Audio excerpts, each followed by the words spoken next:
इस लिहाज से यह डबल लाइन होना फर्रुखाबाद के लोगों के लिए महत्वपूर्ण कार्य है। यह फर्रुखाबाद के लोगों की मर्जी है कि वे सांसद जी से पूछते हैं या नहीं पूछते हैं कि दिल्ली तो सीएनजी जितने खोले गए उतने खोले ही गए, लेकिन ये बताओ कि फर्रुखाबाद में आपने और अधिक सीएनजी खुलवाने की मांग क्यों नहीं उठाई।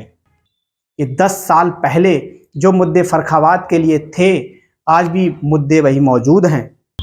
दोस्तों नमस्कार, मैं ओमवीर यादव और आप देख रहे हैं न्यूज़ वियर। लोकसभा चुनाव के पहले चरण के लिए सूचना जारी हो गई है। पहले चरण में होने वाले 21 राज्यों और केंद्र शासित प्रदेशों की 1 से 2 सीटों पर नामांकन प्रक्रिया शुरू हो चुकी है। पहले चरण के लिए 19 अप्रैल को मतदान होगा। इसी संदर्भ में आज हम बात करेंगे उत्तर प्रदेश के लोकसभा संसदीय क्षेत्र फर्रुखाबाद की। जानेंगे क्या है इसका इतिहास, 2019 में किसको मिली जीत, तीसरी बार फिर क्यों लगाया भाजपा ने अपने पुराने सांसद पर दांव, सांसद ने किन किन समस्याओं को लोकसभा में उठाया और उनके क्या मिले जवाब। एक एक कर सभी सवालों के जवाब जानने का करेंगे प्रयास। तो जानते हैं सारे सवालों के जवाब। फर्रुखाबाद एक प्रमुख शहर है, लोकसभा क्षेत्र है। इसका परिमाप 1 से 2 किलोमीटर लंबा और 60 किलोमीटर चौड़ा है। इसका क्षेत्रफल 4349 वर्ग किलोमीटर है। गंगा, रामगंगा और कालिंदी नदी इस क्षेत्र की प्रमुख नदियां हैं। पांचाल देश जो कि पौराणिक काल से जाना जाता है, वो इस संसदीय क्षेत्र के अंतर्गत आता है। संसदीय लोकसभा के रूप में यह 1952 से अस्तित्व में आया। 1952 से लेकर 2024 तक कौन कौन सांसद, कितने बार सांसद लोकसभा का प्रतिनिधित्व कर चुके हैं, यह पूरी लिस्ट आप हमारी स्क्रीन पर देख सकते हैं। 2019 के लोकसभा चुनाव में यहाँ से मुकेश राजपूत को जीत मिली थी। उन्होंने बसपा के मनोज अग्रवाल को हराया था। किस प्रत्याशी को कितने वोट मिले, कितने प्रतिशत वोट मिले, यह भी पूरी लिस्ट हमारी स्क्रीन पर आप देख सकते हैं। अब हम आपको बताते हैं कि फर्रुखाबाद के सांसद मुकेश राजपूत ने फर्रुखाबाद के लोगों की किन किन समस्याओं को दिल्ली लोकसभा में उठाया और दिल्ली से सवाल पूछे, यानी संसद में समस्याओं को उठाया।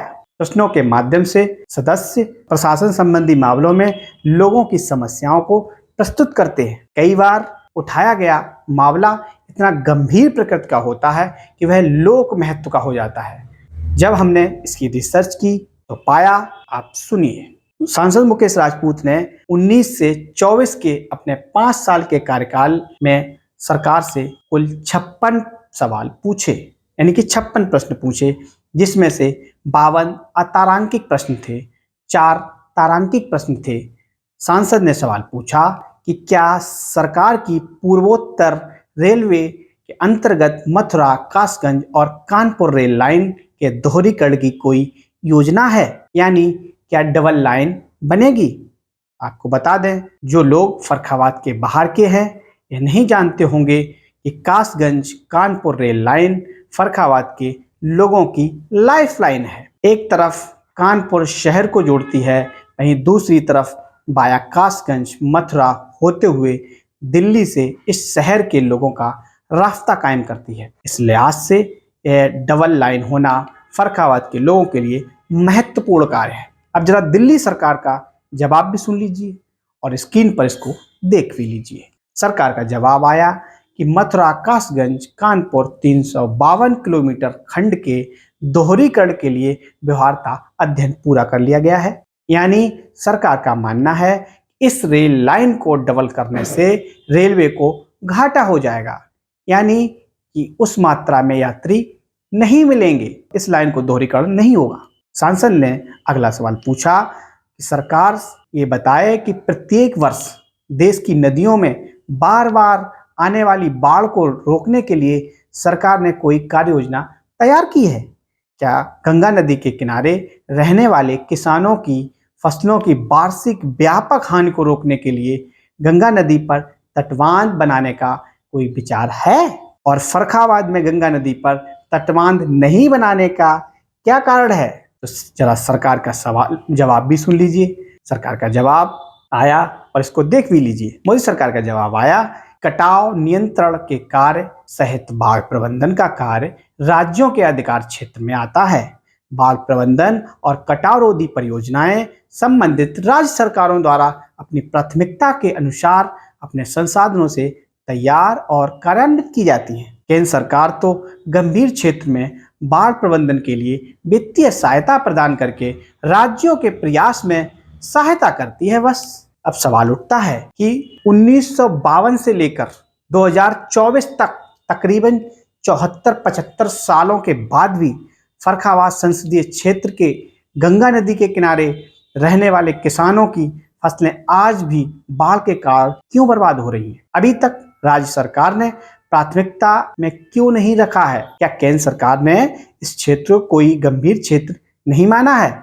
इस सवाल का जवाब 10 साल रह चुके सांसद आपके दरवाजे पर वोट मांगने आए तो उनसे पूछना कि आपने बाढ़ के लिए क्या किया है। वहीं दूसरी तरफ जो सांसद बनना चाहते हैं उनसे पूछना कि आप क्या करोगे। फर्रुखाबाद के सांसद ने एक सवाल और पूछा संसद में कि क्या सरकार का गाजियाबाद से कानपुर ग्रीनफील्ड आर्थिक गलियारा निर्मित करने का कोई विचार है?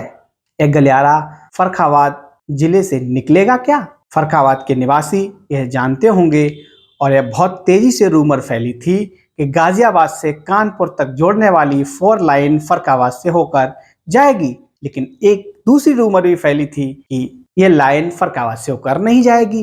लेकिन इसका असली और सही जवाब क्या है वो आप सुन लीजिए और स्क्रीन पर देख लीजिए। इसका जवाब आया 22/12/2022 को केंद्र सरकार ने जवाब दिया। भारतीय राष्ट्रीय राजमार्ग प्राधिकरण ने फर्रुखाबाद से होकर जाने वाली गाजियाबाद, हापुड़ से कानपुर, उन्नाव तक के 4 लाइन आर्थिक गलियारे के लिए परियोजना डीपीआर रिपोर्ट की तैयारी शुरू कर दी है। सड़क और ग्रीनफील्ड गलियारे की व्यवहारिकता डीपीआर की रिपोर्ट पर निर्भर करती है। डीपीआर के पूरा होने का लक्ष्य लगभग आज से 9 माह का है। जब हम आज ये रिपोर्ट तैयार कर रहे हैं तो मार्च 2024 हो गया है, अभी तक डीपीआर तैयार नहीं हो पाया है। इसका जवाब भी आप सांसद महोदय से पूछना और जब वो आपके घर वोट मांगने आए। सांसद जी ने एक और सवाल संसद में उठाया कि क्या फर्रुखाबाद जिले में कोई केंद्रीय विद्यालय खोलने का प्रस्ताव है? सरकार का जवाब आया कि फर्रुखाबाद जिले में नए केंद्रीय विद्यालय की खोलने के लिए कोई भी निर्धारित पत्र प्रस्ताव प्राप्त नहीं हुआ है। सांसद ने सरकार से सवाल पूछा कि फर्रुखाबाद जिले में स्थित संकिसा, कंपिल और बाबा नीम करोली धाम को पर्यटन के रूप में विकसित करने के लिए सरकार का कोई विचार है? सरकार का जवाब आया कि पर्यटन स्थलों की पहचान और उनका विकास प्रमुख रूप से राज्य सरकार की जिम्मेदारी होती है, लेकिन उत्तर प्रदेश के फर्रुखाबाद जिले के लिए कोई भी परियोजना पर्यटन मंत्रालय में विचाराधीन नहीं है, यानी इसका भी कोई विकास नहीं होगा। और सुनो, फर्रुखाबाद के सांसद महोदय जी ने ऐसा नहीं है कि केवल फर्रुखाबाद के निवासियों के लिए ही संसद में आवाज उठाई हो, वह दिल्ली के निवासियों की भी चिंता करते हैं, उनकी भी उन्होंने संसद में आवाज उठाई। सदन में उन्होंने एक सवाल पूछा कि क्या दिल्ली में पर्याप्त संख्या में सीएनजी स्टेशन स्थापित किए जा रहे हैं, और यदि किए जा रहे हैं तो 1 वर्ष के दौरान कितने सीएनजी स्टेशन खोले गए हैं। अब आगे यह फर्रुखाबाद के लोगों की मर्जी है कि वे सांसद जी से पूछते हैं या नहीं पूछते हैं कि दिल्ली तो सीएनजी जितने खोले गए उतने खोले ही गए, लेकिन ये बताओ कि फर्रुखाबाद में आपने और अधिक सीएनजी खुलवाने की मांग क्यों नहीं उठाई। अब आप लोगों ने सांसद महोदय द्वारा सदन में उठाए गए सारे सवाल और उनके जवाब भी सुन लिए होंगे और देख लिए भी होंगे।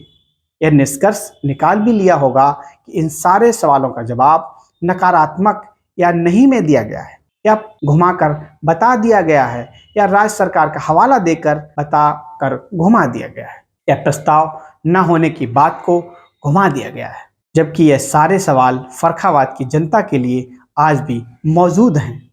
चाहे रेल लाइन का दोहरीकरण हो, चाहे कंपिल, संकिसा और नीम करोली धाम के विकास की बात हो, चाहे केंद्रीय विद्यालय स्कूल खोलने की बात हो, ये तमाम मुद्दे आज भी मौजूद हैं। और आपको बता दें कि वर्ष 2014 के रेल बजट में केंद्र सरकार ने जिले में 4 रेलवे क्रॉसिंग पर ओवरब्रिज स्वीकृत किए थे, जिसमें अभी केवल 2 भोलेपुर और शुक्रलापुर रेलवे क्रॉसिंग ओवरब्रिज का निर्माण हो पाया है, जबकि देवरामपुर रेलवे क्रॉसिंग और कायमगंज पश्चिमी रेलवे क्रॉसिंग पर अभी तक आज 10 साल के बाद भी कोई काम शुरू नहीं हो पाया है। फर्रुखाबाद में रहने वाले लोग यह जानते होंगे कि फर्रुखाबाद शहर में आज कितनी बड़ी जाम की समस्या है।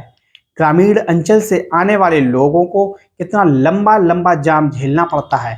इसका मुख्य कारण रेल लाइन का होना है। शहर में मार्केट के अंदर घुसने के लिए आज कोई भी रोड खुली नहीं हुई है। लगातार रेलगाड़ियों के आवागमन से सिग्नल बंद होने की वजह से गाड़ियों की लंबी लंबी कतारें लग जाती हैं, जिससे लोगों को काफी समस्या का सामना करना पड़ता है। यदि केवल देवरामपुर रेलवे क्रॉसिंग का निर्माण हो जाता तो 70% फर्रुखाबाद के लोगों के जाम की समस्या का निदान हो जाता। लेकिन विडंबना देखिए कि वर्ष 2014 के रेल बजट में इस क्रॉसिंग के लिए यानी कि देवरामपुर क्रॉसिंग के लिए बजट स्वीकृत कर दिया गया था, लेकिन आज 10 साल के बाद भी इसका काम शुरू नहीं हो पाया है। अब मेरा सवाल है फर्रुखाबाद की जनता से कि 10 साल पहले जो मुद्दे फर्रुखाबाद के लिए थे, आज भी मुद्दे वही मौजूद हैं। इस लोकतंत्र के महापर्व में जो बेहद खर्चीला है, मीडिया रिपोर्ट्स के अनुसार एक अनुमान के मुताबिक 2024 में 5,000 करोड़ रुपए से अधिक खर्च होने का अनुमान लगाया गया है, जिसमें प्रत्येक मतदान में 51 रुपए खर्च होने का अनुमान है। तो आप लोग जब अपना मतदान करने जाएं तो अपने मुद्दे न भूलें। एक योग्य, ईमानदार जो लड़ झगड़ कर आपके लिए सौगात लेकर आए, आपके चमन को गुलजार कर सके, ऐसे काबिल उम्मीदवार को ही अपना अमूल्य वोट दें। नमस्कार।